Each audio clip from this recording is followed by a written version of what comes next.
विधान परिषदेसाठी राष्ट्रवादीच्या बैठकीत कोणत्याही नावावरती एकमत झालेलं नाही असे देखील सूत्रांनी सांगितलंय। विविध नावांवरती चर्चा करूनही पक्षामध्ये एकमत नाही।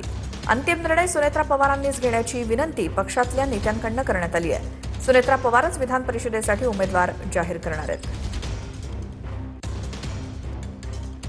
तर 75 अर्ज होतात आणि एखाद्या नावाचीच होणार आहे घोषणा, म्हणजे 74 लोकांना उमेदवारी मिळू शकणार नाही हे नक्कीच आहे।